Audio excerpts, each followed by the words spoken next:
est la clé de ta louange et de ton adoration. Pâques est la clé qui t'introduit dans une saison de louange. Et pas n'importe quel cantique. C'est que la Bible appelle le cantique nouveau. Qu'est-ce que le cantique nouveau? Nous chantons le cantique nouveau quand l'Éternel a fait pour nous de grandes choses. Et nous sommes dans la joie.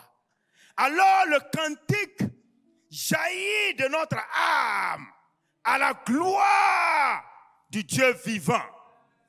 Et Pâques est venu faire cesser les pleurs pour t'introduire dans la louange. Je voudrais dire à quelqu'un ce soir, je voudrais dire à une femme ce soir, je voudrais dire à un homme ce soir que finit la saison des pleurs. Finit la saison des lamentations. Car Christ, notre Pâques, a été immolé pour que tu chantes le cantique nouveau à la gloire de l'Éternel. Car l'Éternel met dans ta bouche un cantique de louange en l'honneur de son nom. À cause, vous savez, Christ a changé l'atmosphère du ciel. À cause de lui, le ciel est dans l'atmosphère de louange et d'adoration. Tout le ciel chante à cause de son œuvre. Et ce que Dieu voudrait, ce qui est fait au ciel, que cela soit fait sur la terre. Dieu voudrait que nos familles, Dieu voudrait que nos églises baignent dans la louange et l'adoration. Parce que l'œuvre de Christ n'est pas une œuvre vaine. C'est une œuvre de délivrance. C'est une œuvre de libération. Amen.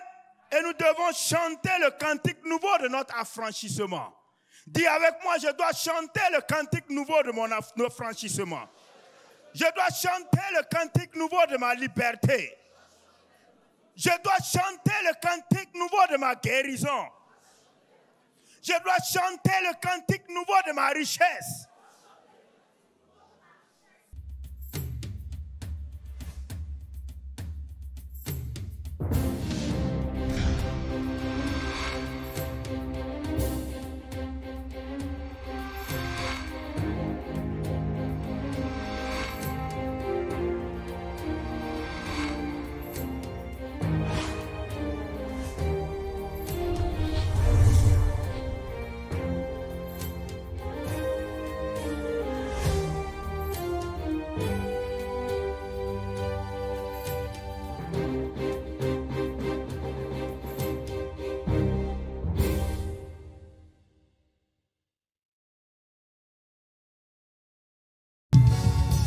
Alléluia!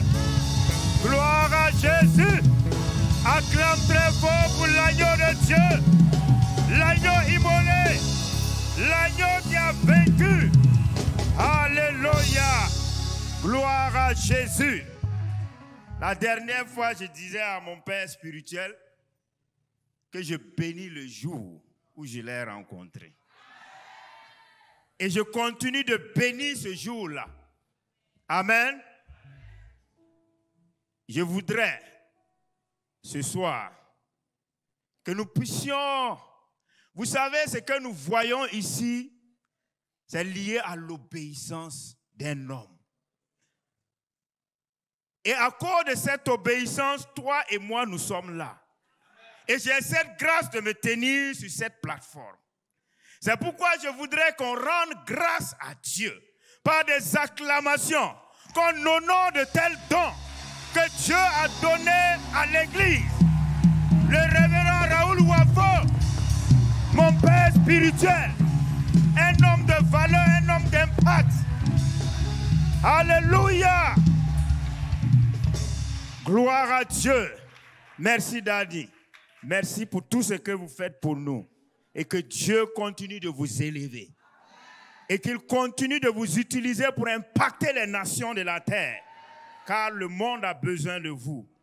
Amen. Tu peux t'asseoir dans cette glorieuse présence de Dieu. Alléluia. Gloire à Jésus. Alors ce soir, nous sommes dans une atmosphère particulière. Amen.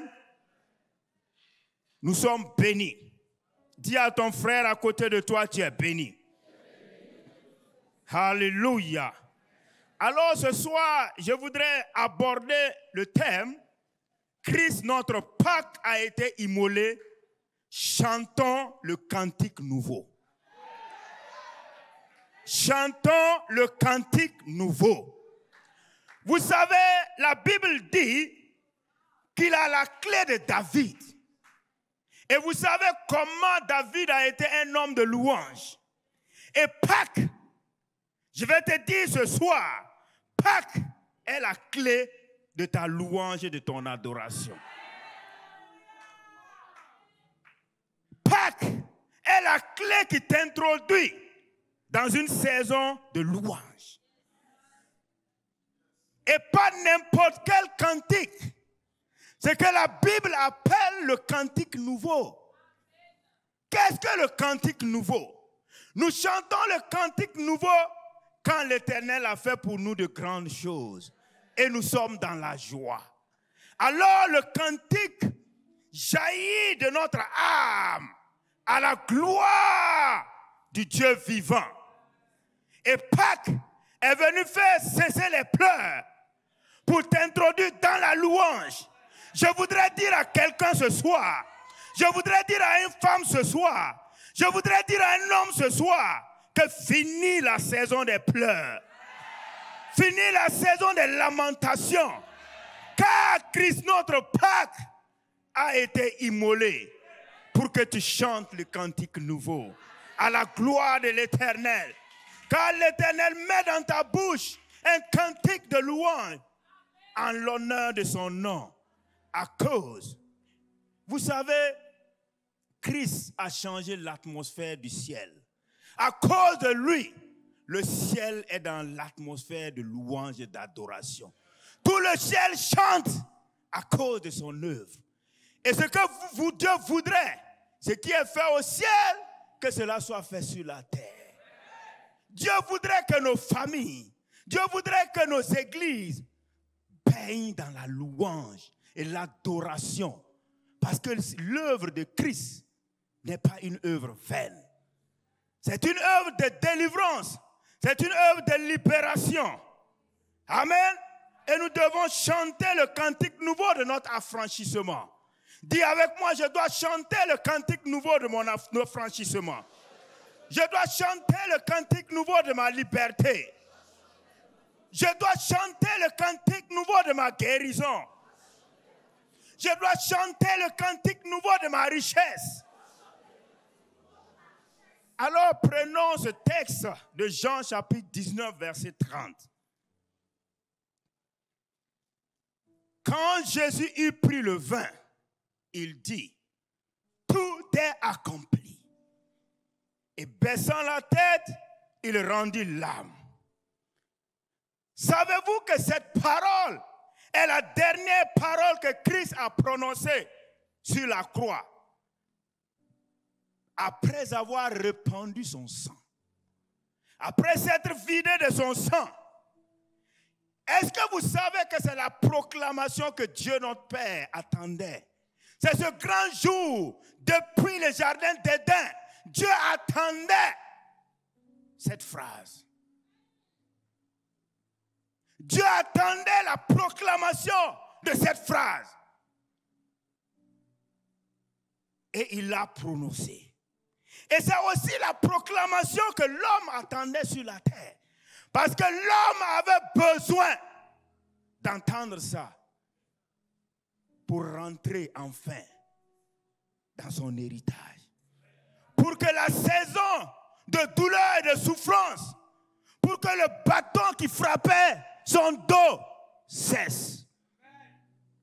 Que l'esclavage finisse et qu'il rentre dans sa saison d'accomplissement. Je vais dire à quelqu'un ce soir, ta saison d'accomplissement est arrivée. Ta saison d'accomplissement est arrivée. Car les ennemis qui te retenaient, Pâques a mis fin à leur œuvre.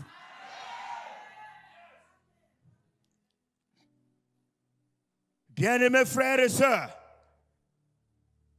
et ce n'est pas tout. c'est aussi la phrase que l'enfer redoutait.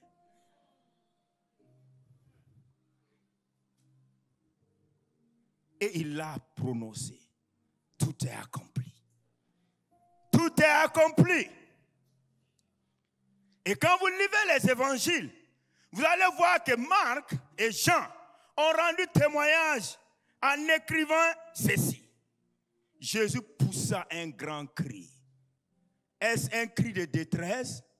Est-ce un cri d'échec? Non. C'est un cri. En poussant ce cri, il te voyait, il me voyait. En poussant ce cri, il voyait ton accomplissement. En poussant ce cri, il voyait des enfants de Dieu perdus qui revenaient à leur père. En poussant ce cri, il voyait des esclaves être affranchis. En poussant ce cri, il voyait des personnes qui étaient déshéritées retrouver leur héritage. Donc ce n'était pas un cri de défaite, c'était un cri de victoire. Et ce cri résonne ce soir dans cette assemblée. Ce cri résonne sur ta vie. Ce cri résonne dans ta famille. Ce cri résonne dans cette nation ivoirienne. Ce cri résonne au Cameroun. Ce cri résonne sur toute la terre. Tout est accompli. Et des chaînes sont en train de tomber. Et des esclaves sont en train d'être libérés. Et des personnes sont en train de rentrer dans leur destinée.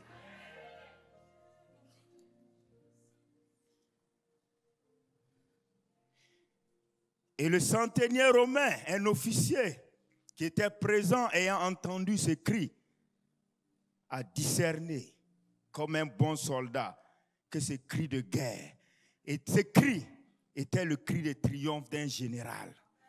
D'un général qui retournait triomphant après avoir vaincu tous ses ennemis. Et sais-tu pourquoi? Christ n'avait pas besoin de faire ça pour lui-même. Il s'est identifié à ses frères que nous sommes. Il s'est identifié à toi et à moi. Et si tu étais le seul à exister sur la terre, il aurait fait ce sacrifice.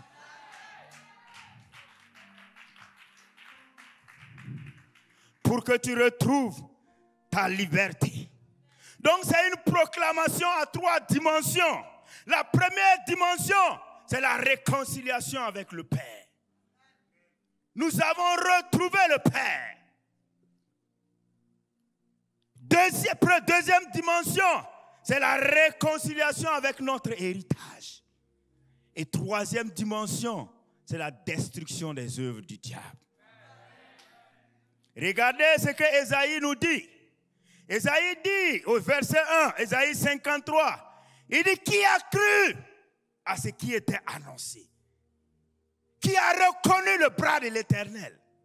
Savez-vous que lorsque Dieu fait mouvoir son bras, aucun ennemi ne tient devant lui? Quand Dieu lève son bras, c'est pour s'aimer la destruction dans le camp de tes ennemis. Et Christ est le bras de l'Éternel, manifesté pour les hommes sur la terre. C'est pourquoi aucun ennemi, je dis ce soir, aucun ennemi ne peut te résister. Car le bras de l'Éternel a été manifesté. Qui a cru à ce qui nous était annoncé? Parce que dès le jardin d'Éden, Dieu avait déjà annoncé cette bonne nouvelle. Dieu était le premier à proclamer l'évangile, la bonne nouvelle aux hommes. Voici ce que Dieu dit dans Genèse chapitre 3, verset 14 à 15. On dit, l'Éternel dit au serpent, puisque tu as fait cela, tu seras maudit en tout le bétail et en tous les animaux des champs. Tu marcheras sur ton ventre et tu mangeras de la poussière tous les jours de ta vie. Regardez le verset 15. Il dit, je mettrai une inimitié entre toi et la femme, entre ta postérité et sa postérité. Celle-ci t'écrasera la tête et tu lui briseras le talon. La première grande prophétie déclarée par Dieu lui-même en faveur des hommes. Dieu annonçait ici la Pâque et le mystère de la destruction des œuvres du diable. Par cette parole. Le mystère de la croix. Le mystère de la résurrection de Christ. le mystère de la Pâque. Il dit, celle-ci, la postérité, t'écrasera la tête et tu lui blesseras le talon. Mais savez-vous que dans la sagesse de Dieu, les blessures de Christ sont la clé de ton pardon et de ta guérison. Ces blessures, ce soir, pendant que je parle, tu vas avoir une vision. Cette vision de la croix, je veux te dépeindre Christ pour que tu le contemples comme le serpent a été élevé. Quand tu regardes, quelle que soit la morsure, tu reprends vie. Et je dis à quelqu'un ce soir, quel que soit là où le diable t'a mordu, ce soir, tu ne mourras pas, mais tu vivras. Car tu regardes à l'agneau qui a été immolé. Donc, dans la sagesse de Dieu, les blessures de Christ sont la clé de la guérison. Ésaïe 53, versets 4 à 5. Il dit, cependant, ce sont nos souffrances qu'il a portées. C'est de nos douleurs qu'il s'est chargé. Et nous l'avons considéré comme puni, frappé de Dieu et humilié. Mais il était blessé pour nos péchés. Blessé pour nos péchés. Brisé pour nos iniquités. Et le châtiment qui nous donne la paix est tombé sur lui. Tombé. Ça veut dire la somme des malédictions qui devaient bloquer ta vie. Dieu les a rassemblées. Et il les a fait tomber sur lui. Pour que toi, tu sois libéré. Pour que toi, tu sois affranchi. Et ce n'est pas tout. C'est par ces meurtrissures que nous sommes guéris. Et Pierre va reprendre que par ces meurtrissures, nous avons été guéris. Tu as été guéri. Quel que soit le diagnostic, quel que soit le diagnostic des hommes, ce soir, tu as été guéri. Il y a 2000 ans, il a été blessé. Et même au-delà de 2000 ans, parce que l'agneau était immolé dès la fondation du monde. Vois-tu l'agneau ce soir? Je suis venu pour que tu vois l'agneau. Pour que tu contemples l'agneau. Pour que tu vois à travers de lui la fin de ton esclavage. Pour que tu vois au travers de lui ton introduction dans la saison de louange, du cantique nouveau, la fin de tes pleurs et le temps de tes réjouissances.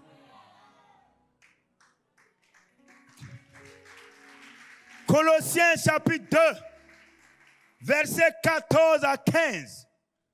Contemplons l'œuvre de la croix. Au verset 14, il a effacé l'acte dont les ordonnances nous condamnaient et qui subsistait contre nous. Et il l'a détruit en le clouant où? À la croix. Quand tu prends l'acte du médecin, quand tu prends l'IRM et qu'on te dit c'est un cancer, tu dois comprendre que cet acte avait été déjà cloué à la croix. Quand tu prends ton relevé bancaire et qu'on dit que ton compte est au rouge, tu dois savoir que cela a été cloué à la croix. Tout acte que la terre présentera contre toi est un acte cloué à Golgotha.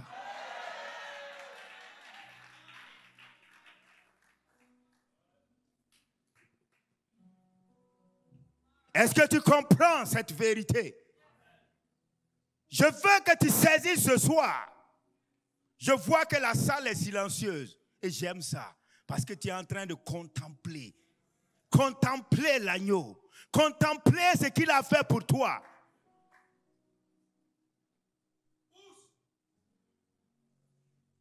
Contempler son œuvre. Verset 15. Il a dépouillé les dominations et les autorités et les a livrées publiquement en spectacle en triomphant d'elles encore par quoi? Par la croix. Aucun démon, aucun esprit, aucune puissance, aucune entité ne peut tenir Et regardez dans cette version que j'aime, parce que c'est la version que j'aime utiliser pour étudier la Bible. La version, la traduction, la Passion, une version anglaise. Regardez ce qu'elle nous dit. Il a annulé toutes les violations légales que nous avions dans notre dossier. Et l'ancien mandat d'arrêt qui nous inculpait.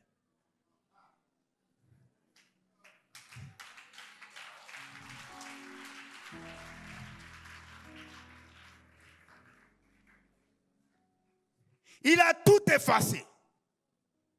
Nos péchés, notre âme souillée, il a tout fait passer et ils ne peuvent pas être récupérés. Ils ne peuvent pas être récupérés.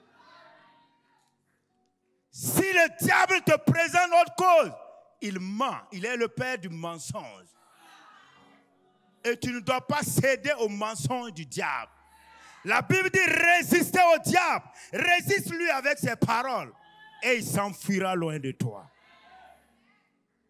Continuons le verset 15. Tout ce que nous étions autrefois en Adam a été placé sur sa croix et cloué de manière permanente comme une démonstration publique de l'annulation.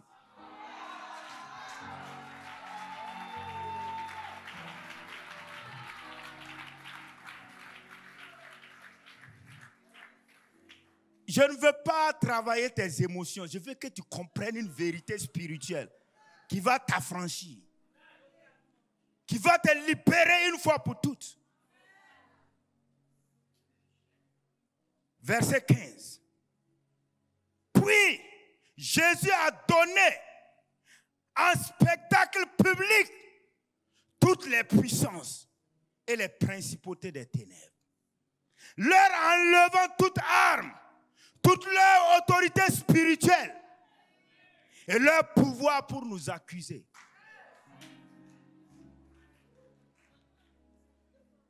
Et par le pouvoir de la croix, Jésus les a conduits comme prisonniers dans une procession de triomphe. Écoutez, on dit qu'ils n'étaient pas leurs prisonniers.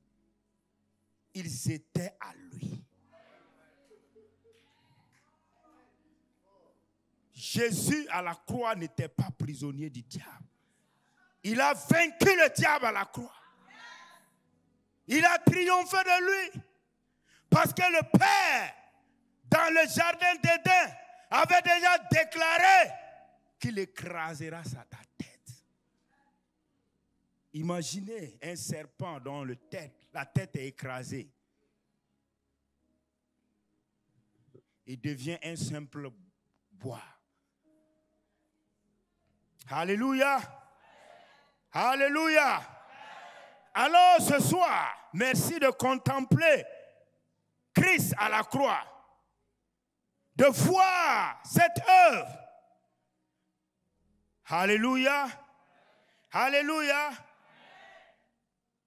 Christ, notre Pâque, c'est être conscient de la provision divine. Notre Père spirituel, dans un de ses messages, a dit ceci: nous devrons être conscients de la provision et ne pas nous focaliser sur le besoin ou le problème. Christ, notre Pâque immolé, c'est la conscience de la provision. Comme Romains chapitre 8, 32 nous dit, lui qui n'a point épargné son propre fils, mais qui l'a livré pour nous tous. Comment lui-même il se demande, Paul se demande comment ne nous donnera pas aussi toutes choses avec lui.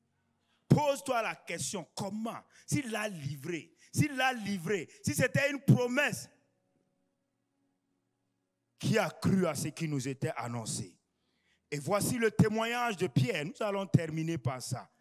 1 Pierre chapitre 1 verset 10. Écoutez-moi cette parole. Les prophètes qui ont prophétisé touchant la grâce qui vous était réservée. La grâce qui était réservée, vois ton nom là, on dit de ce salut, on fait de ce salut l'objet de leurs recherches et de leurs investigations. Vous imaginez? Ils ont cherché pour comprendre, voulant sonder l'époque et les circonstances, parce que chaque prophète espérait voir le jour de Christ. Donc ils cherchent pour voir les signes et les circonstances marquées par l'esprit qui était en eux et qui attestaient d'avance les souffrances de Christ et la gloire dont elles seraient suivies. La gloire dont les souffrances seraient suivies. Il leur fut révélé que ce n'était pas pour eux-mêmes, mais pour vous. Qu'ils étaient dispensateurs de ces choses que vous ont annoncé maintenant. Ceux qui vous ont annoncé l'évangile par le Saint-Esprit envoyé du ciel et dans lesquels les anges désirent plonger leurs regards. Toutes les fois qu'on parle de l'œuvre de la croix, il y a un mouvement angélique. Parce que les anges sont émerveillés. Les anges se posent des questions. Les anges veulent comprendre comment Dieu a pu aimer les hommes pour se livrer. Et toutes les fois qu'on prêche la croix, les anges sont en mouvement. Et ils sont dans cette salle ce soir. Les anges sont là parce qu'ils contemplent cette œuvre. Ils contemplent la grandeur de cette œuvre. Oui, l'œuvre de Christ nous a introduits dans une dispensation de gloire qui est la cabode de Dieu. À savoir la gloire, l'honneur, la richesse, la splendeur, la dignité, la réputation, la révérence. Et c'est ce qui est dit dans Apocalypse chapitre 5, au verset 10. Verset 11, comme on va avancer, il dit, je regardais et j'entendis du trône et des êtres vivants des milliards et des milliards et des milliers, il disait d'une voix forte, l'agneau qui a été immolé est digne de recevoir la puissance, la richesse, la sagesse, la force, l'honneur et la gloire. C'est dans cet héritage, ce package de cette bénédiction que l'agneau est venu t'introduire. Lève-toi et acclame l'agneau. Lève-toi et célèbre l'agneau. Proclame l'agneau. Célèbre son œuvre. Proclame sa grandeur. L'agneau de Dieu pousse des cris de joie en l'honneur de l'agneau. En l'honneur de l'agneau.